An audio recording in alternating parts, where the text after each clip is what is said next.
Time right now is 8:47, and we're heading back to Marty. All right, we're going to talk a little politics and some body language. A lot of opinions and comments been coming in about that first presidential debate last week in Denver.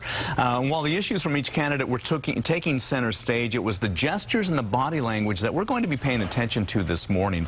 And joining us is body language expert and author of The Nonverbal Advantage. It's Kinsey Goman. And Carol, thanks a lot for joining us. Good morning. Good morning. This must have been fascinating for you to check out the body language of the two candidates last Wednesday. It's wonderful, because what I like to do is pretend that they've hired me as their coach. Okay. So I look at each candidate and say, after this debate, if I were going to coach you for the next one, what would I say? All right, well, let's start with Mitt Romney. He's widely agreed with most people that he won the debate. Let's go ahead and take a look at some video from Wednesday and see what you think about his gestures. Sure.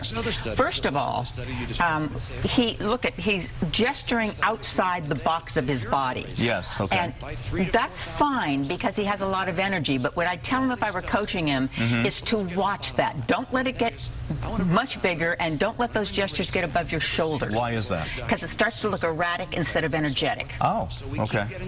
So you can have those gestures if you really couple them with some that are a little... Tone them down a bit. Yeah, tone them down a bit and bring them into your body a little bit more. I think a lot of people agree that he looked very confident. He looked very confident. He looked very assured. He was much more prepared, and he looked it. Yeah, yeah. Okay.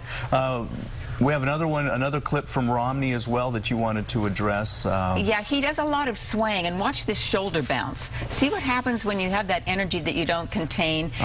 You start to bounce your shoulders, and that's something you look for when I'm coaching any kind of executive, is you want to keep even shoulders. So you want to, again, have that energy, but you want to have containment around that energy. And when you start to bounce, when you start to sway, when you let your gestures get too big, that's what I would be coaching him to just bring it down a notch. It's a lot to think about. It is a lot to think about, and he has got some very good coaching, because he has really improved from, you know, the GOP debates to this one. Well, let's talk a little bit about another thing that you mentioned with him, is that was his smile, almost a smirk that we saw. Yeah, that's his biggest negative, and I don't know what you're going to do about that, because it's what you call his default expression. It's what he goes into naturally in order to mask any other expression or any other feeling that he may have. But when you see that on camera and they hold that, and he holds that expression, after time that smile just seemed to last forever. It does, and I think it was probably the most tweeted about expression in the entire debate. So how do you tell the candidate to tone that back if that's their default expression? I don't know that you tell them to tone it back, but you could say, remember, this is your most negative expression. I see. So you might think, when you catch yourself doing that, of doing something else. Okay. Let's turn to the president, who was, again, most observers say, lost the debate, seemed to not have a whole lot of energy, but you say he started strong. He didn't exactly start strong, but he's got so many basic things he does right. Okay. For instance, he brings his gestures, as you see, within the confinement of his body. And if he'd added energy to that, it would have been perfect, because what you want to see again is high energy but contained and focused. And you can see there that his gestures are not as big as Romney's. Right. Yeah. And actually, for an executive, that's a better kind of gesturing to have, although every now and again you want to expand it. Yeah. So you would tell him, okay, keep that up, but raise the energy level. Exactly, because those gestures are going to be less impactful unless you have high energy. Okay, let's go to our next clip. This is more low energy here.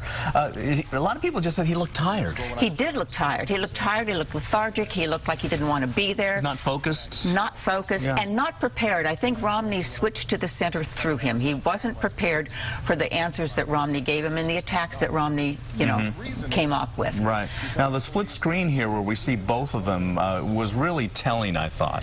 Yeah, and I think one of the split screen things that was the most telling was his lack of eye contact. Yes, he was always looking down. Yeah, it's a very submissive signal. It's a very stressful signal. It made him look like he had to write notes because he had no idea what he was going to say. It was just, it didn't work in his favor. It just wasn't good. What would you tell him to do? I tell him to keep his eyes up, look down if you have to take a note or two, keep your eyes up, look at Romney or look at the camera so people can see how you're really reacting to it. I see. Okay.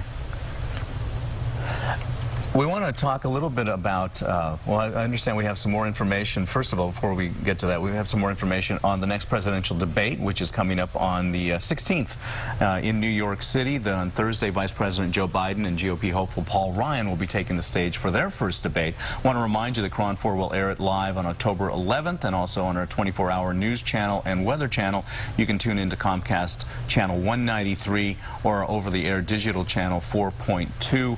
Kinsey Goman, you will be watching that carefully. Oh, you bet I will, because as I caught these things, their body language coaches caught these things. Sure. So we're gonna be watching to see what differences we have in terms of gestures and things like this, the bouncing shoulders, the smirk, and all that. Okay, Carol, thank you so much for joining us. Thank you, Marty. All right, we'll be right back.